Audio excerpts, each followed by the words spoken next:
Boa tarde, pessoal. Hoje a gente vai trabalhar aqui a nossa aula 3 de instrumentação analítica e hoje a gente vai conversar aqui sobre alguns tópicos. Vou abrir a apresentação.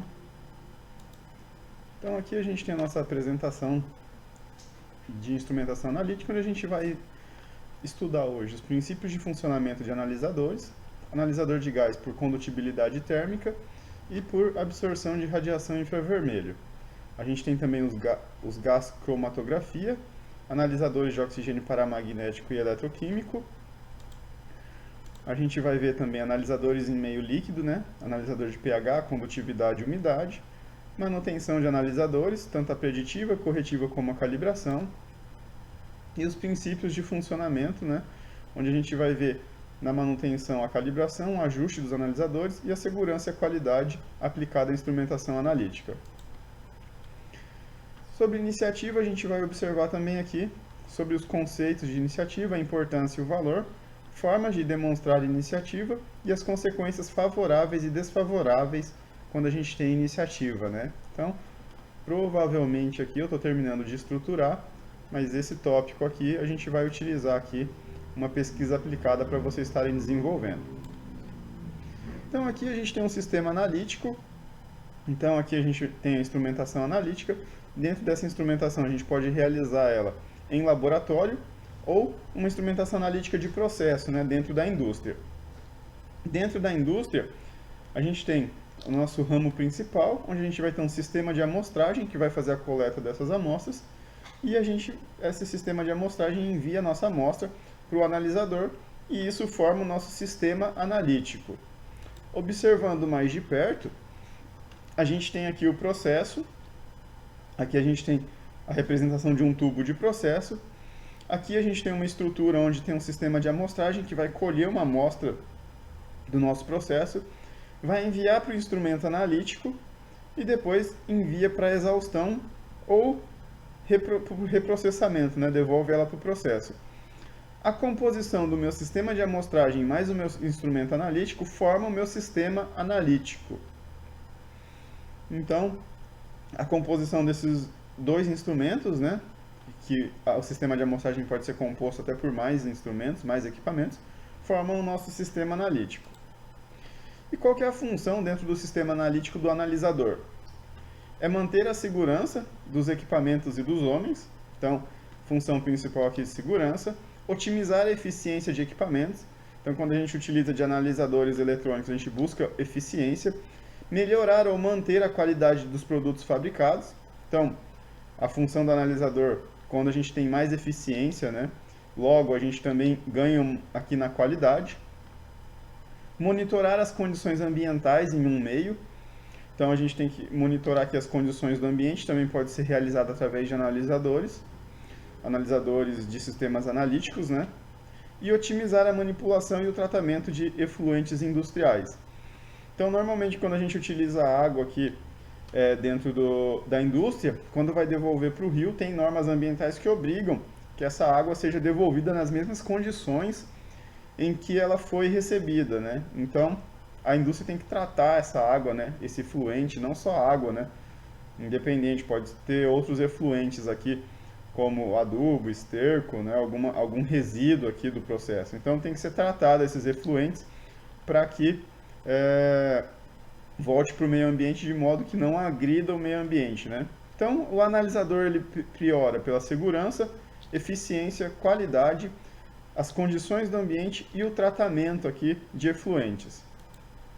Já o sistema de amostragem, ele é responsável por captar a amostra, então ele vai colher essa amostra, transportar essa amostra até o nosso analisador, condicionar, ou seja, preparar a amostra, descartar ou reprocessar a amostra depois da análise.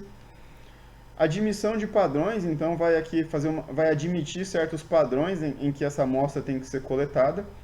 E a comparação de amostras coletadas, né? Então o sistema de amostragem aqui também pode fazer uma comparação para verificar se essa amostra está dentro dos padrões que o analisador precisa. Aqui nesse próximo slide a gente tem algumas ferramentas e equipamentos, né, para ser utilizado dentro do sistema analítico. Então a gente tem aqui a sonda, que a função principal dela é retirar a amostra do processo. Tem vários tipos de sonda, tá? Sonda simples, com filtro, sonda refrigerada. Então, sonda refrigerada serve para retirar do processo elementos que não podem receber temperatura, né? Sonda simples é só um coletor de amostra, sonda com filtro é para não deixar resíduos sólidos. A gente tem a câmara, onde vai ter aqui a possibilidade do contato de partes de amostras líquidas, né, com os eletrodos, né, ou com o analisador. A tubulação de amostragem, então para levar essa amostra, seja ela líquida, gasosa, precisa de uma tubulação. Filtro, para retirar partículas sólidas ou substâncias prejudiciais aos analisadores ou ao sistema analítico. A gente tem aqui a bomba, né, que possibilita a sucção da amostra contida no processo. Então é para fazer uma coleta da amostra, né. Tem o desumidificador para tirar a umidade quando o processo não pode receber a umidade, né, o processo analítico, né, então não pode receber umidade. A gente tem também vaporizador para transformar uma amostra líquida em gás. Então transforma aqui da parte líquida para o estado gasoso. Borbulhadores para proteger o sistema de amostragem contra elevação abrupta da pressão, né? Então são sistemas aqui que eliminam pressão excedente. Pote de condensado, que serve para acumular água ou líquido, né? Então a gente tem aqui, também pode ser chamado de purgador, né? Quando junta o pote de condensado junto com o dreno, pode ser chamado de purgador. Vai eliminar o condensado, principalmente em sistemas de vapor, né, para deixar o vapor seco, que a gente fala. Válvulas autorreguladoras de impulso, então possibilita o controle da pressão da amostra dentro do sistema de amostragem. Válvula unidirecional, funciona aqui semelhante a um diodo, né, se for fazer uma correlação com a parte elétrica. Então deixa passar aqui o fluxo só num sentido, no sentido contrário bloqueia. Válvulas multivias, que permite o chaveamento e o direcionamento desse fluxo. Válvula solenoide, que são bobinas que permitem abrir ou fechar as válvulas, né? Ou pode, nas causas das válvulas multivias aqui, selecionar aqui para qual lado vai passar o fluido, né? Selecionar a via dessa válvula. Então, a gente utiliza aqui de solenoides. Rotômetro, para controlar a vazão, né? Então, a gente tem esse sistema de rotômetro. E o dreno aqui, que a gente comentou, que ele serve para retirar o condensado dos potes, retirar o condensado, sujeira dos filtros, dos desumidificadores. Então, aqui o dreno pode ser automático, pode ser manual. Então, pote condensado também pode ser automático ou manual. Válvulas multivias normalmente tem 3 ou 4 vias. Então, aqui a gente tem alguns equipamentos aqui que compõem o sistema analítico, principalmente a parte do sistema de amostragem. E o que um sistema analítico busca, né?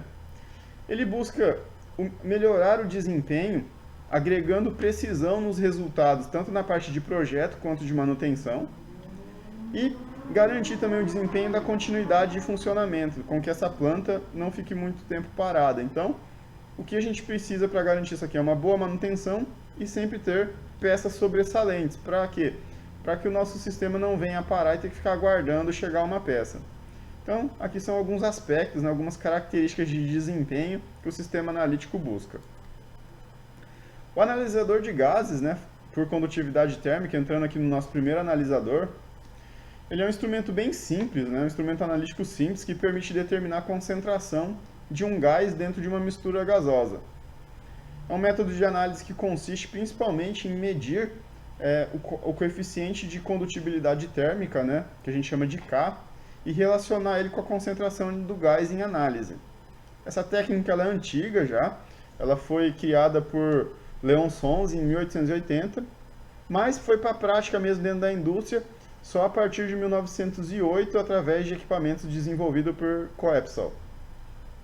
E ele utiliza a determinação contínua da concentração de hidrogênio em uma mistura gasosa. Então a gente pode, por exemplo, pegar quanto de hidrogênio tem dentro de uma mistura, quanto de CO2, né, de gás carbônico. Então é uma técnica aí que utiliza da propriedade térmica aqui dos gases para fazer essa análise. Devido a ser uma técnica muito simples e ter uma boa velocidade de resposta, e também a gente tem uma facilidade para realizar o controle e o supervisionamento desse processo através dessa técnica, esse instrumento é muito utilizado na análise de gases industriais. Mesmo sendo um instrumento antigo, até os dias de hoje ainda é muito utilizado. Então, antes da gente estudar esse equipamento, né, vamos estudar alguns conceitos que são aplicados dentro desse equipamento que a gente precisa conhecer. O primeiro conceito é o conceito de calor. O calor é a energia térmica. Então, tudo que tem temperatura tem energia e essa energia a gente chama de calor. A transferência dessa energia, ou seja, a transferência de calor, é quando a gente passa essa energia térmica de um corpo normalmente com maior temperatura para um corpo com menor temperatura. Naturalmente, esse é o único caminho que esse calor tende a percorrer. O homem conseguiu desenvolver algumas técnicas, principalmente com a variação de pressão, onde a gente conseguiu aplicar aqui efeitos de tirar calor de um meio com menor temperatura para um de maior, no caso de ar-condicionado, refrigerador, freezer. Então a gente tem aqui um meio não natural, né, quando a gente utiliza essas máquinas. Mas internamente, dentro dessas máquinas, é respeitado essa questão de transferência de calor do corpo com maior temperatura para o de menor temperatura. Mesmo que no sistema ao todo esteja acontecendo ao contrário. E como a gente transfere calor? Tem três modos principais: condução, através do contato entre duas peças; convecção, através da variação de densidade, quando a gente varia a temperatura. Então, por exemplo, um corpo com maior temperatura, normalmente ele ocupa um maior volume. Se a gente pensar em um líquido com água, na convecção, a água fria vai estar embaixo, ela começa a ser aquecida, a água que está em cima está com uma temperatura menor, então essa água que está embaixo ela vai transferir um pouco da sua energia por condução, mas principalmente por convecção, porque essa água vai ganhar volume, ela vai ficar menos densa, vai subir e a água fria lá em cima vai descer. Então vai ficar acontecendo esse ciclo, né? E qual que é a vantagem disso estar acontecendo? É que quando a gente realiza esse tipo de... a água, né, realiza a convecção, garante, por exemplo, que a parte de cima se congele e a parte de baixo continue numa temperatura líquida, né? Então, numa temperatura onde a gente mantém o estado líquido. Por isso que a gente consegue ter vida marinha mesmo em locais onde a superfície está congelada. E o terceiro e último método é a radiação, que é o princípio das ondas eletromagnéticas, né? Elas transferem energia de um corpo para o outro e todo corpo emite radiação eletromagnética. Então a gente chama lá da radiação infravermelho, né, que a gente pode utilizar, radiação térmica. Então, é o meio principal, por exemplo, que o Sol envia a sua energia, né, que ele transfere seu calor para a Terra. Então, a radiação é um dos únicos meios aqui que o Sol consegue fazer para transferir essa energia no espaço onde a gente não tem matéria. Então, se não tem matéria, não tem como ter uma condução, né, por contato. E se o meio não é líquido e nem gasoso, eu não consigo ter convecção. Por exemplo, num meio sólido, eu não tenho a liberdade aqui das moléculas para elas girarem dentro da minha substância para a gente conseguir ter essa convecção. Então, a convecção ocorre só nos meios líquidos e gasosos, a condução ocorre nos meios sólidos e também nos líquidos e gasosos, e a radiação ocorre principalmente através da radiação térmica que todos os corpos emitem. Continuando aqui, a condutibilidade térmica ela é definida por essa equação, que é o fluxo calorífico, o fluxo de calor, né? Que ele é igual a uma constante aqui que a gente chama de coeficiente de condutibilidade térmica. Cada gás tem um coeficiente específico, vezes a área, vezes a diferença de temperatura entre os dois corpos, dividido pela espessura dos corpos, né? Então, o que acontece? Deixa eu só pegar um ponteiro aqui. Se eu quero enviar a temperatura de um corpo de um lado de um corpo para o outro, vamos supor que a gente tem aqui uma parede, eu tenho aqui uma temperatura alta e eu tenho aqui uma temperatura baixa. Então, naturalmente, a gente vai transferir o calor desse lado aqui esquerdo, né? Do lado esquerdo para o lado direito. Cada material vai ter um coeficiente de condutibilidade térmico diferente. Então, a gente tem aqui o nosso material, a nossa substância, né? Que seria aqui a parede. E cada material vai ter um coeficiente diferente. Coeficientes maiores garantem que esse material é um bom condutor térmico. Coeficientes menores esse material é um mau condutor térmico. Em resumo, os metais são bons condutores térmicos. Então aqui a gente vai ter, tudo vai depender também da área, né, em que eu aplico essa minha temperatura, né? Então aqui a gente tem continuação aqui do desenho da parede aqui. Então, quanto maior essa área aqui onde está em contato, maior temperatura vai ser transferido. Do mesmo modo, quanto maior aqui a diferença de temperatura entre os lados, então quanto maior aqui a minha temperatura do lado quente é maior do que a minha temperatura do lado frio, então maior é a minha transferência de calor também. Em compensação, a espessura aqui, então aqui a gente tem a área, né? E aqui a espessura aqui, ó, o L, ele determina se a minha parede é mais larga ou o meu bloco aqui é mais largo, eu conduzo menos temperatura para o outro lado, transfiro menos calor. Se a minha parede aqui ela é mais estreita, a transferência de calor é mais rápida. Então, por isso aqui que paredes mais largas, né, dentro da construção civil, tendem a ser melhores isolantes.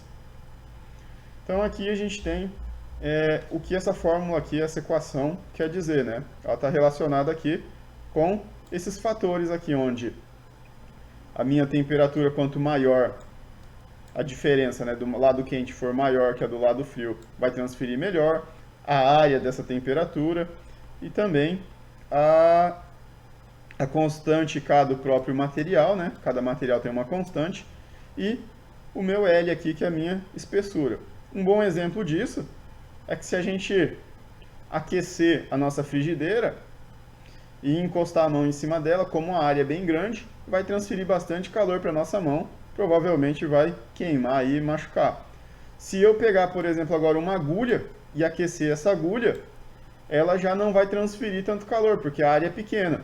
Pode ser que nem chegue a machucar a minha mão. Então aí é um exemplo do que a gente tem aqui de transferência de calor.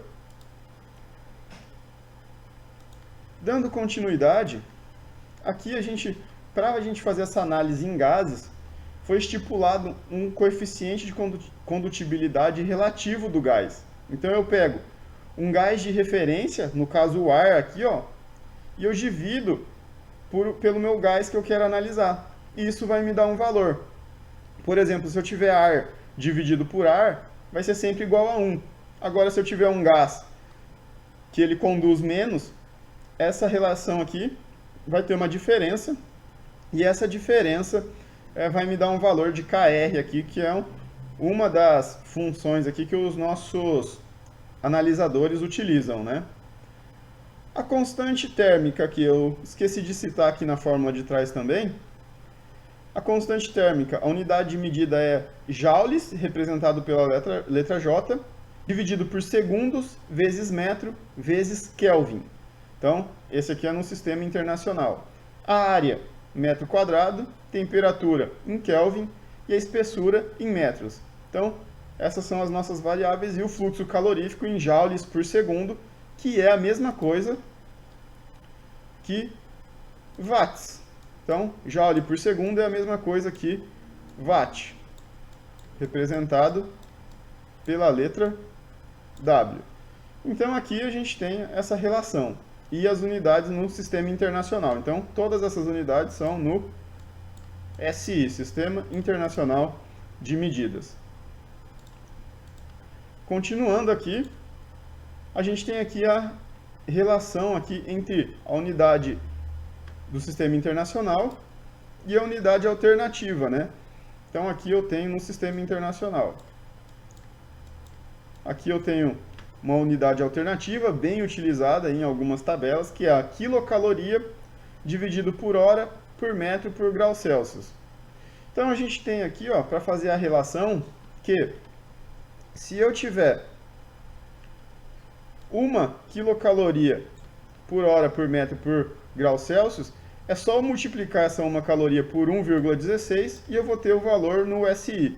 Então, 1 caloria aqui vai ser igual a 1,16 aqui do outro lado.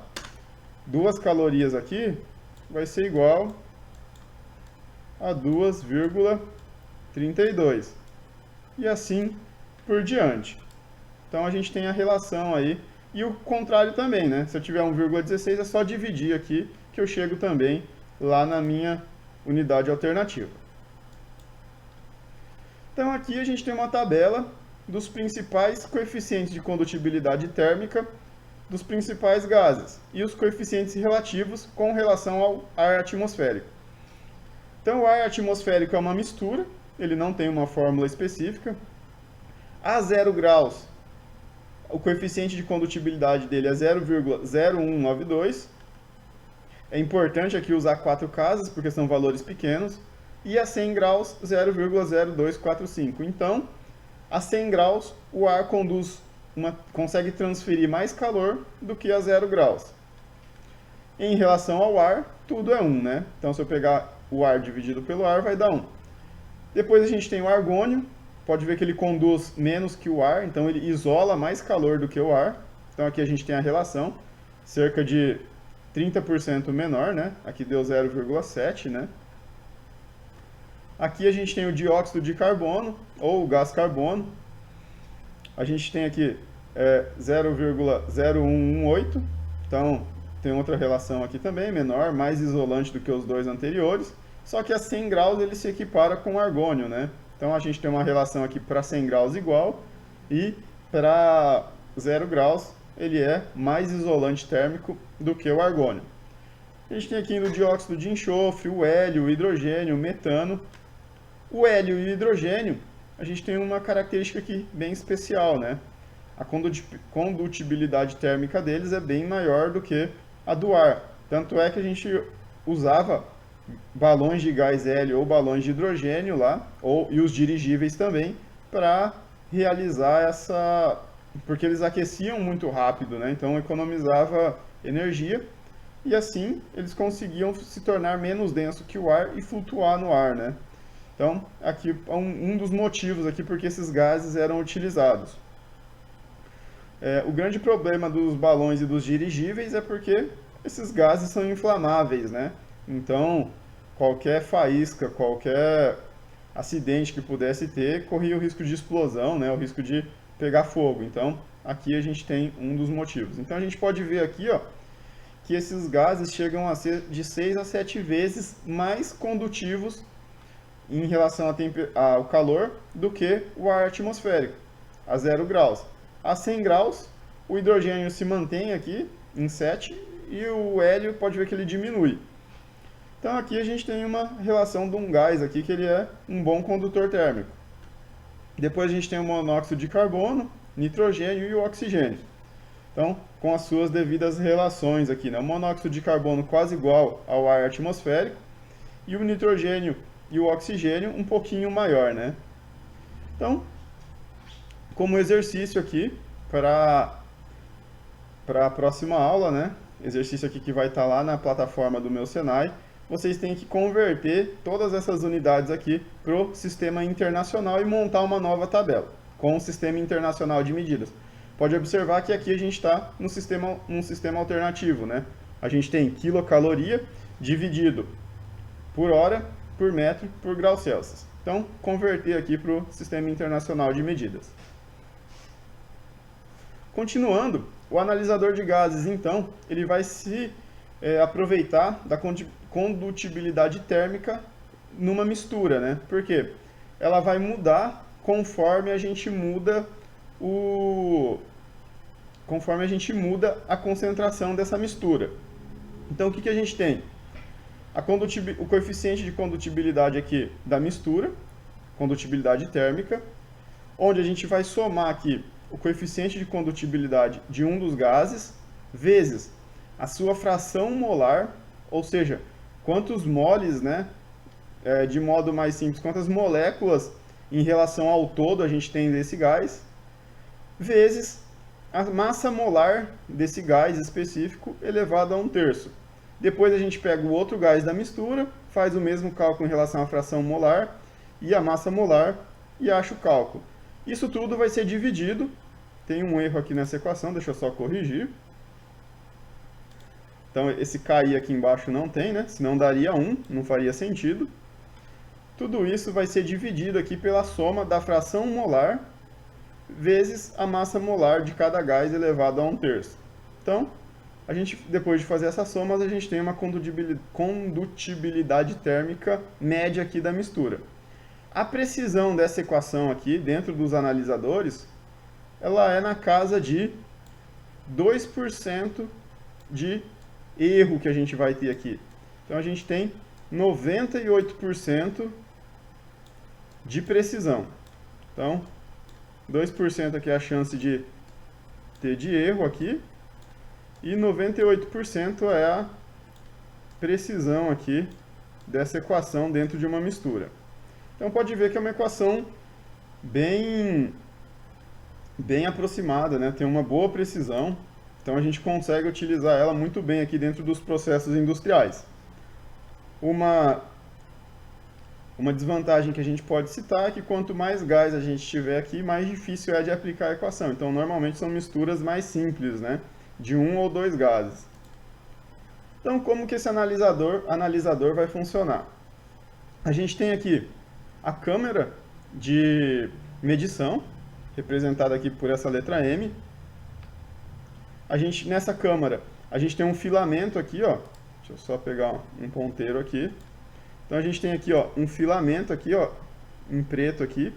Esse filamento ele vai esquentar ou resfriar de acordo com a temperatura e a transferência de calor, né, do gás que estiver passando aqui nesse sentido. Então vai mudar a resistência desse filamento. Do outro lado, a gente tem uma câmara que vai servir como referência. Então a gente tem um gás aqui que pode ser o ar atmosférico, tem o filamento aqui também. Esses dois filamentos, as mesmas condições, né, no ar atmosférico aqui e aqui, eles têm o mesmo valor. Como R1 e R2 também são iguais, eu não vou ter corrente circulando aqui, ó, entre esse ponto aqui que a gente vai chamar de A e esse ponto aqui que a gente vai chamar de B ou de Q, igual está aqui, né? Então vamos chamar de B aqui.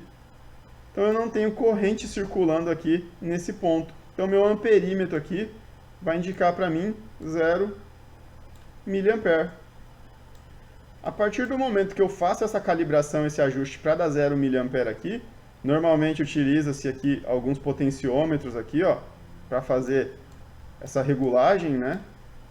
A gente vai fazer o quê? Quando começar a ter um fluxo de gás aqui, a gente vai conseguir medir aqui, ó, através da variação dessa resistência, qual que é a transferência de calor. E como a transferência de calor é diretamente ligada ao coeficiente de condutibilidade térmica de cada gás, então o meu amperímetro aqui vai começar a acusar um valor aqui, e por padrão esse valor vai de 4 a 20 mA. Então eu consigo aqui, ó, nessa equação, quando eu vario aqui apenas uma das câmaras, saber aqui qual que é a concentração relacionando aqui com a minha corrente. Para tudo isso funcionar, eu preciso de uma fonte constante aqui, ó, de energia constante, uma fonte DC aqui, alimentando aqui, ó, os dois pontos aqui, ó, vamos chamar de A' aqui, A' e B' aqui do meu sistema. Então, essa é a condição aqui para o nosso analisador de gás funcionar. Continuando, a gente tem um modelo aqui agora a 4 câmaras. Então eu tenho duas de referência, a câmara R e a câmara R, e eu tenho duas aqui, ó, que vai realizar a minha medida, ó. Então eu tenho duas câmaras M de medida aqui, ó. No meio delas eu tenho um indicador ou um amplificador que vai funcionar do mesmo modo que o anterior, mas com a vantagem agora, eu tenho duas referências, então uma prova e uma contraprova, e eu tenho duas para fazer a leitura. Então eu tenho o mesmo gás que passar aqui vai passar aqui, então eu tenho uma prova e uma contraprova aqui também na minha leitura, melhorando a precisão aqui do meu instrumento. Então, esse é um modelo também do que pode acontecer. E o amperímetro vai continuar aqui no mesmo local. Então, onde está aqui ó, um indicador ou amplificador, a gente pode usar um amplificador para aumentar essa corrente que circula por aqui, dependendo da diferença. Então, aqui continua tendo o meu continua sendo um amperímetro. Talvez um pouco mais sofisticado, mas ainda é um amperímetro. Para fazer a coleta dentro da câmara, a gente vai ter 3 meios diferentes. Então a gente vai ter um meio aqui que é por difusão. Como funciona a difusão? A amostra entra por um lado aqui dessa câmara com formato tipo T aqui. Aqui a gente tem o nosso filamento lá da nossa câmara, que a gente chamava de câmara M. E o que acontece? Esse gás ele vai circular aqui da entrada para a saída. Então ele vai circular aqui, ó, aqui é a entrada e aqui a saída nessa direção. E um pouco desse gás, conforme ele circula, vai por difusão aqui, por um pouco de convecção também, está circulando aqui no meu filamento. Então é um dos modos aqui que a gente tem para fazer essa coleta. Um outro modo, que é o segundo modo que a gente vai interpretar aqui, é a convecção. Então, aqui já é puramente por convecção. Aqui a gente tem um pouco de condução também, mas é chamado de difusão, porque esse gás ele vai atravessar e vai se difundir aqui para essa parte superior da câmara, preenchendo esse espaço. Já a nossa amostra aqui por convecção, nossa câmara de convecção, como ela vai funcionar? Eu tenho o meu filamento aqui, ó, nessa parte aqui. Opa, perdão, deixa eu só apagar aqui, ficou um pouquinho ruim.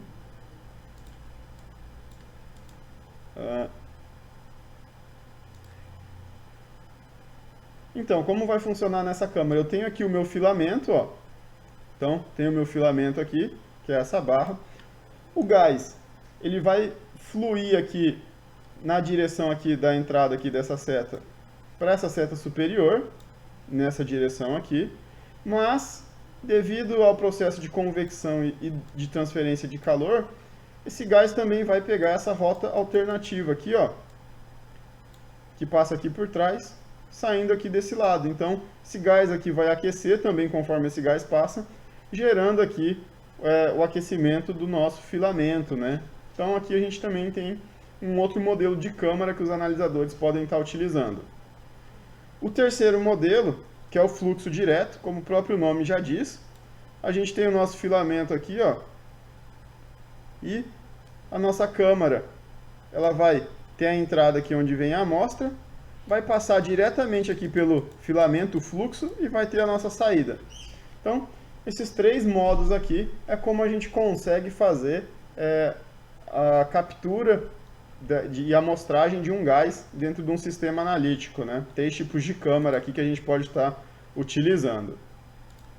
Então, dando continuidade, a gente tem aqui um equipamento montado, né? O esquema elétrico dele, elétrico e mecânico. Então, a amostra entra na câmara M, atravessa a câmara, sai aqui numa unidade de tratamento, né? Então vai eliminar aqui a amostra, um pouco os resíduos da amostra, e vai entrar aqui, ó, na câmara de referência, um gás de referência, né, que vem aqui dessa unidade, e vai sair por aqui. O amperímetro, em vez de estar conectado aqui, nesse caso foi desenhado ali do lado de fora. Então, a única diferença foi transportado ali para o lado de fora. R1 e R2 continuam sendo iguais, né? Com algum ajuste aqui para fazer equilíbrio. E a nossa fonte constante de energia aqui, DC. Então a gente tem aqui um modelo um pouquinho mais detalhado aqui da parte mecânica e do nosso sistema elétrico.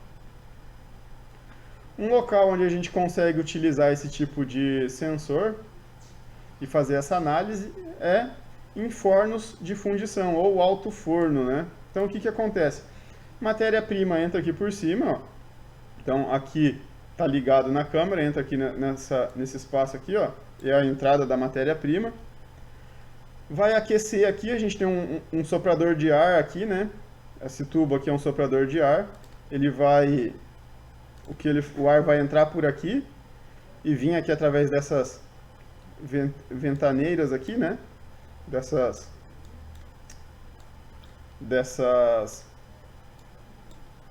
tomadas de ar aqui e realizar aqui o aquecimento, né? Aqui a gente vai ter a gusa sendo retirada, aqui um pouquinho mais acima a escória, né? A gusa é o próprio ferro derretido, né? O próprio metal derretido. Aqui a escória, então nesse furo aqui a gente tira o metal, um pouco mais acima a escória, porque a escória, que é a sujeira, tende a ficar na superfície. E a gente vai ter a saída aqui de gases, né? Esses gás, que é um gás sujo, né, da fundição, do aquecimento do metal, vai passar aqui por um processo de limpeza. Então aqui a gente tem o processo de limpeza. E para esse gás, que é um efluente, ser enviado para a atmosfera, ele precisa estar limpo. Então a gente vai aqui, ó, dentro desse filtro aqui, ó, que é o sistema de limpeza, retirar as impurezas desse gás. A gente vai ter aqui, ó, um sistema de amostragem e um sistema analítico aqui, ó, para fazer a tomada aqui, ó. Aqui a gente vai ter um pré-condicionamento, né, desse gás, resfriamento, aquecimento, dependendo do que o nosso analisador precisar. Vai ser enviado aqui para o nosso painel de condicionamento e analisador de hidrogênio. Então faz a análise. Aqui a gente tem a análise. Se esse gás estiver fora das especificações, acende um alarme aqui. E a amostra não é reprocessada, ela vai para a exaustão e libera a exaustão aqui quando o gás está limpo também. Então aqui a gente tem um sistema de controle de efluentes através de analisador de gases. Então aqui serve para controlar principalmente a concentração de hidrogênio que está tendo, para saber se está queimando e sobrando muita água aqui dentro, como que está sendo esse processo de fundição, e também para analisar se esse gás está saindo limpo ou sujo lá para fora, né? Se o filtro aqui, ó, de impurezas aqui está funcionando de acordo. Aqui eu trouxe um modelo para vocês de instrumento, que é o Caldus 4T. Eu tenho aqui no meu canto esquerdo uma foto dele, real, e aqui do lado direito um desenho esquemático do mesmo. O Caldus 4T, ele tem algumas definições técnicas, né? Então, o material que vai em contato com o gás, a câmara de medição, ó, e referência, ela é de vidro. Então, é ideal que nas câmaras de medição e referência só tenha troca de calor por condução, que é o contato, né, do gás com o filamento, para que a gente não tenha interferência nem por convecção e nem por radiação externa, né? Seguindo mais ou menos o princípio de uma garrafa térmica, né, que a gente teoricamente constrói uma garrafa térmica, onde a gente tem um invólucro aqui fora e aqui dentro a gente tem a própria garrafa, né? Então a gente tem um espaço aqui com ar ou vácuo, dependendo da qualidade da garrafa, e uma lâmina aqui refletora para evitar troca de radiação. Então o ar evita condução e convecção e as lâminas evitam aqui a transferência de radiação por onda eletromagnética. Então a câmara serve do mesmo princípio para fazer dois sistemas isolados, o interno e o externo. A conexão de gás entrada e saída é 1/4 do tipo PSP, que é a rosca paralela. A tensão de alimentação, 110 volts de corrente alternada, então ele tem uma fonte interna para fazer aquela tensão contínua que a gente precisa, e pode variar aqui em mais ou menos 10%. Então eu posso ir desde 121 volts até 99 volts. Temperatura ambiente para funcionamento é de 5 a 85 graus, então tem uma condição bem larga aqui para ser trabalhada, desde que não trabalhe em locais muito frios, né? A influência da temperatura na precisão do equipamento é de 1% do alcance a cada 10 graus. Ou seja, a cada 10 graus que eu vario, 1% do meu instrumento começa a ter um erro aqui maior de 1%. Lógico, dentro desses limites pré-estabelecidos aqui em cima. A influência da pressão, ela é independente, então não importa a pressão que ele está trabalhando, não vai interferir. E a influência da vazão é menor que 1% para variações de mais ou menos 10 litros por hora, né? Então a gente vê aqui, ó, que é 1% também em relação à vazão, né? Então a gente tem que ter esse controle aqui, senão pode ser que o nosso instrumento aqui dê valores muito errados. E a temperatura da célula durante a análise, ela fica em aproximadamente 54 graus. Então ele já dá um fator de condicionamento aqui. Os dados de medição desse equipamento agora, ele mede de 0 a 10% de concentração de hidrogênio em nitrogênio. Então ele mede a concentração do hidrogênio que está misturado no nitrogênio. Ele mede também uma vazão de gás que vai de 30 a 60 litros por hora. A pressão de gás pode usar desde 1 kg força até 0,2 kg força por centímetro quadrado. Temperatura do gás tem que estar entre 5 e 45 graus. Então ele vai ser aquecido até 54 graus dentro da câmara, ou no pré-condicionamento dentro do nosso analisador. A saída, como esperado, né, de 4 a 20 mA, padronizado aqui. E as cargas internas, né, as resistências, vai de 0 a 750 ohms. Então aqui a gente tem alguns dados desse equipamento aqui de medição por condutividade térmica, para a gente fazer uma análise aqui mais simplista, né, mais simplificada. Mas, mesmo uma análise simplificada, já tem parâmetros aqui muito importantes para o funcionamento do nosso sensor. Então, aqui a gente tem como fazer uma análise química aqui desse processo e um sensor que pode ser utilizado, por exemplo, lá no nosso alto forno, né? Continuando, vamos falar agora um pouco sobre os sensores de absorção de radiação por infravermelho. Então, como que vai funcionar esse analisador? Ele é do tipo industrial, né, principalmente usado na indústria, e ele permite determinar de forma contínua também, assim como o nosso medidor por condutividade térmica, a concentração de um ou mais componentes numa mistura de gases. O princípio que ele utiliza, a detecção, é específico porque está baseado numa propriedade que os gases têm de absorver de forma seletiva, né? Cada gás absorve uma faixa da radiação infravermelha. Então, um determinado tipo de gás, desde que ele seja puro, absorve só certa faixa desse espectro de radiação e a gente consegue ter uma curva bem característica de acordo com cada gás da absorção do espectro infravermelho. Então, a técnica de análise por absorção de radiação, ela é fruto de várias pesquisas e começou lá em 1666 com a análise da luz visível por Isaac Newton. Mas só em 1930 que ela foi utilizada em análise em laboratório e só depois da Segunda Guerra Mundial que começou a ser utilizado nas indústrias. Então é uma técnica já mais recente aqui dentro das indústrias. O infravermelho é o nome dado à região do espectro eletromagnético que fica entre os comprimentos de onda de 0,8 a 1000 micrômetros, ou micrômetros, o que situa entre a luz visível e as microondas. Então, uma onda, né? Vou desenhar aqui uma onda. Então a gente tem aqui uma onda senoidal aqui. Ela tem, vamos traçar um risco aqui, que seria o meio dela, né? Ela tem uma amplitude aqui, ó, essa onda. Então aqui a gente tem uma amplitude. E ela vai ter uma frequência aqui, ó, que é a parte onde se repete aqui, ó. Só mudar a cor da caneta, cor da tinta aqui, pegar o azul, esse azul. Então a gente vai ter aqui ó, a onda que vem daqui e ela sobe, aqui ela desce, passa no mesmo ponto, mas em sentido contrário, desce, sobe, passando no mesmo ponto aqui de novo. Ó. Então aqui a gente tem o comprimento de onda, né? Que ele é inversamente aqui, que ele é relacionado aqui com a frequência da onda, né? Então, ondas com uma frequência maior tem um comprimento de onda menor aqui. Então esse comprimento de onda é o que ele está falando aqui do espectro visível, né? Então continuando, o que que acontece? A gente só vê aqui ondas nesse espectro aqui, ó, curtinho aqui, né? Então esse é o espectro visível que vai desde a cor vermelha até a cor violeta. Conforme aquele comprimento de onda muda, muda-se a cor. Quando o comprimento de onda aumenta, vindo para o lado esquerdo aqui, ó, na parte mais baixa, a gente tem o espectro infravermelho, depois as microondas que são utilizadas TV e radar, e as ondas de AM que são utilizadas pelas rádios. Já no outro lado do espectro, a gente tem aqui a luz visível, né, do Sol também, que é composta aqui pelo espectro visível. Depois entra a luz ultravioleta, entra os raios-x para radiografia, e os raios gamas, que são os elementos radioativos. Então, aqui o comprimento de onda vai ficando cada vez menor, né? Então, o comprimento de onda menor permite que se atravesse e seja mais penetrante dentro das substâncias, né?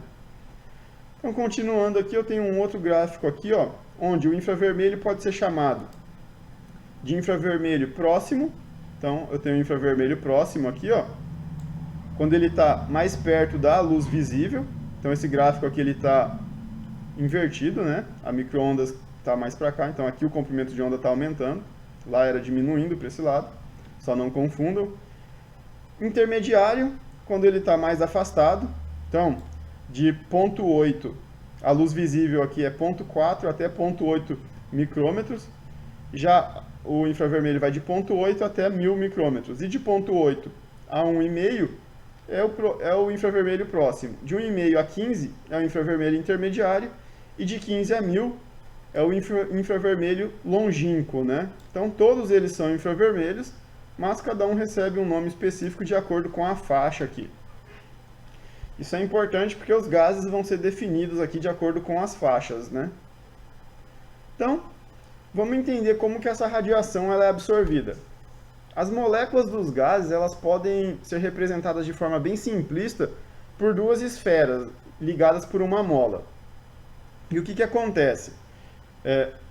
Os átomos, né, as moléculas, elas vibram, né? Elas se agitam. Então, vamos pegar aqui, ó, uma molécula formada pelo flúor e o hidrogênio. Conforme elas se movimentam no espaço, né, o flúor tem massa atômica 18, então ele é bem mais pesado do que o hidrogênio, que tem massa atômica 1. E o que vai acontecer? Quando os dois estão parados, a mola está em repouso, condição A aqui, os dois corpos estão numa distância. Se ele receber uma energia, né, cinética ou térmica e começar a se agitar, se eles forem se afastar, o flúor da sua posição inicial aqui, ó, ele vai andar bem pouco. Então ele vai andar aqui, ó, desse ponto aqui até aqui. Enquanto que o hidrogênio vai andar desse ponto aqui, ó, até esse outro ponto. Quase o dobro aqui numa representação bem simplista. E no ponto C, quando a mola estiver contraindo, veio desse ponto até esse ponto. Então daqui veio para cá, aqui vem para o lado interno, e aqui veio para o lado externo também. Já o hidrogênio ele vai vir desde aqui até aqui, vai deslocar bem mais também. Então o flúor fica meio que como uma referência, ele vibra bem menos. E o que isso acarreta? Como as ondas têm aquele caráter, tem aquele aspecto oscilatório, dependendo de como essas moléculas vibram em relação à sua massa atômica, elas vão absorver um comprimento de onda diferente, porque elas vão vibrar no mesmo comprimento de onda, né, na mesma frequência da onda, então ele vai absorver essa onda. Se vibrar em frequência diferente, é como se a molécula, né, o átomo, ficasse aqui no meio, né, e a onda conseguisse passar. Já quando vibra na mesma frequência, é como se ele trombasse aqui. Então essa é uma maneira bem mais fácil de ser interpretado, essa questão aqui das vibrações moleculares com a absorção da radiação infravermelha. Então essa redução dessa radiação, ela é definida por uma equação, né? A equação da radiação eletromagnética, e essa lei, de quem definiu essa equação é a lei de Lambert-Beer. Então a gente tem aqui, ó, a intensidade do feixe. Então a gente tem a intensidade do feixe aqui, a letra I, representada aqui nessa primeira coluna. Ela é igual à intensidade do feixe que não passa pelo gás. Então é um feixe aqui que não passou pelo gás, vezes a constante E, que é o número de Euler, né, exponencial, elevado a menos uma constante A aqui, que é o fator de absorção, que leva em conta o tipo de substância e o tipo de onda, né, de infravermelho, a comprimento de onda, vezes a distância percorrida por essa radiação dentro da substância, o quanto de substância que ela percorreu, vezes a concentração, né, quanto de substância que eu tenho dentro desse local. Então, é os três fatores aí, A, B, C, que interferem aqui direto na radiação. Então, de um modo prático, a gente tem aqui um equipamento, né, simplificado de como iria funcionar esse medidor de radiação por infravermelho. Então a gente tem aqui no D o detector, então esse lado aqui é onde vai ter a detecção, e no F aqui é onde vai ser gerada a fonte de infravermelho.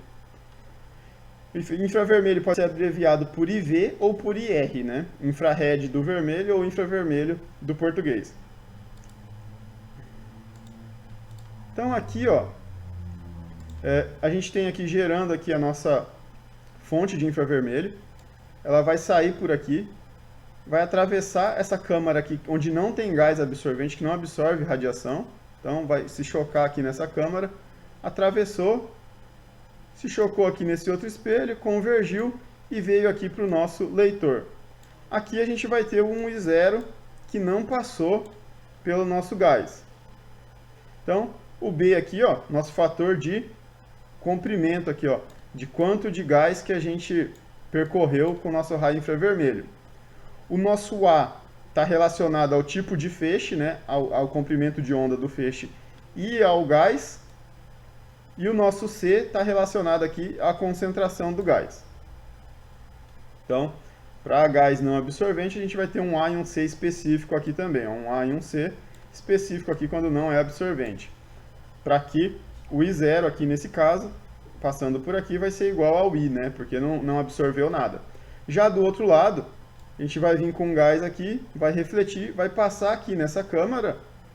Um pouco dos gases vão ser absorvidos, ó, um pouco da radiação um pouco da radiação infravermelha aqui, ó, foi absorvida, ó, algumas dos raios não passou e um pouco vai passar. Eles convergem aqui e vem para o nosso detector.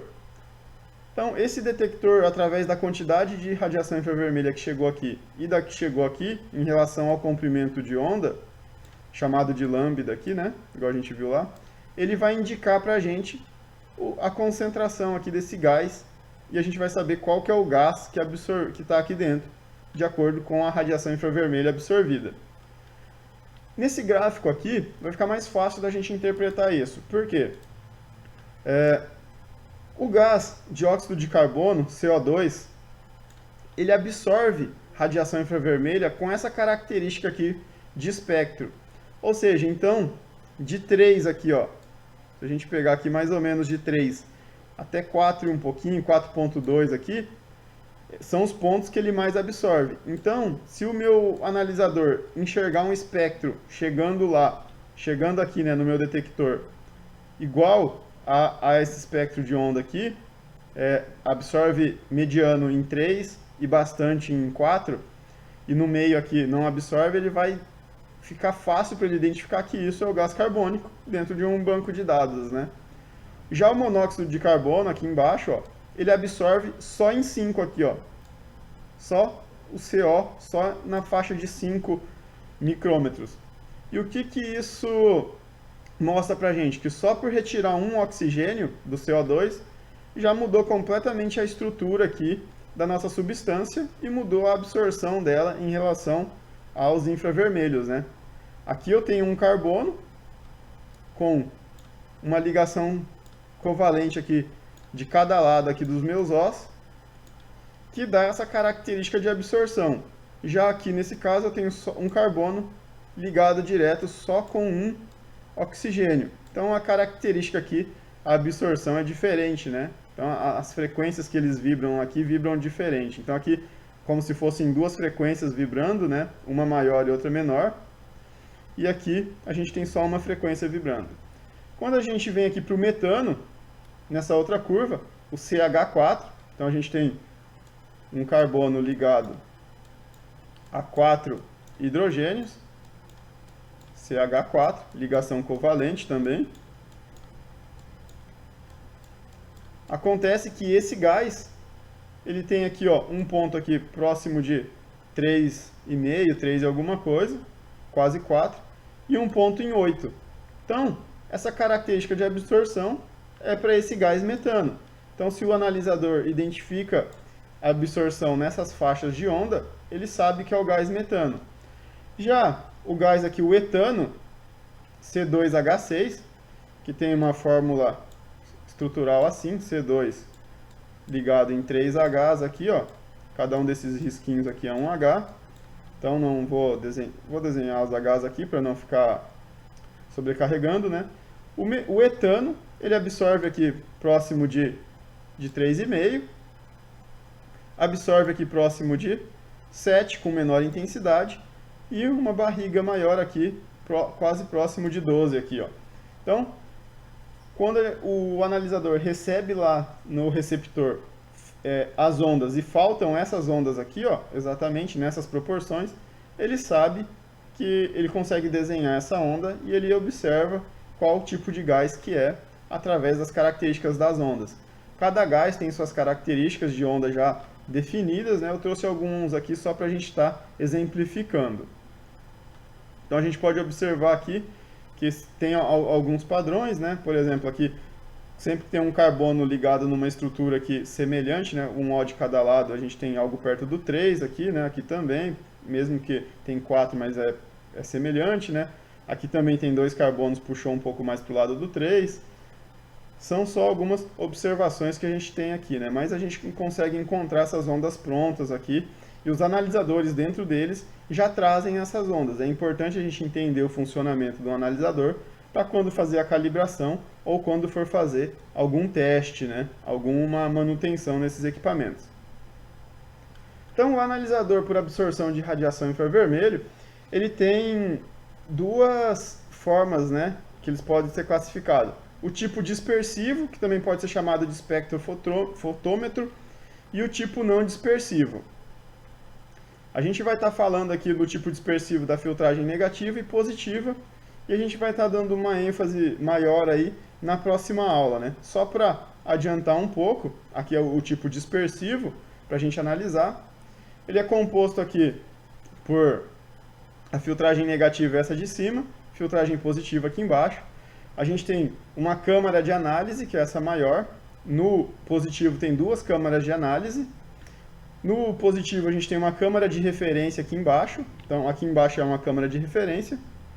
E a gente tem aqui no negativo 2 filtros, um de CO2, gás carbono, outro de F2, um filtro 2 de nitrogênio. Então, e aqui a gente vai analisar nitrogênio e CO2.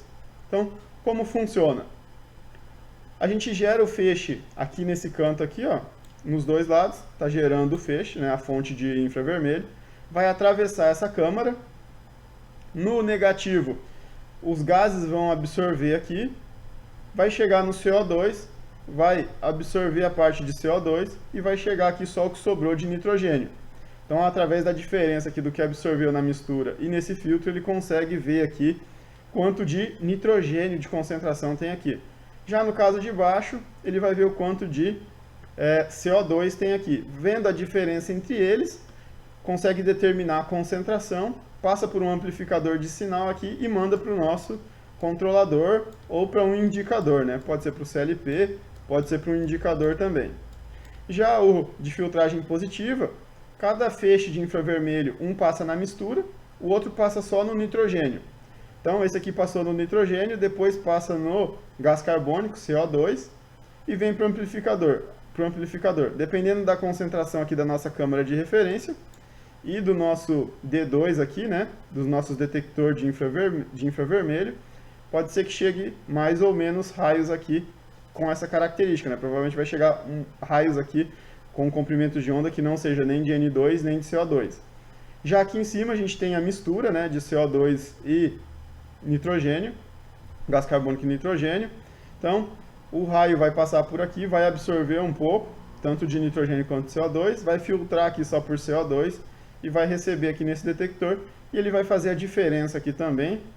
Aqui vai chegar menos radiação do que embaixo, né, que teve menos filtragem, aqui teve o dobro de filtragem de CO2, vai amplificar esse sinal e do mesmo modo vai mandar aqui para o CLP ou para um indicador aqui para estar fazendo essa leitura, né?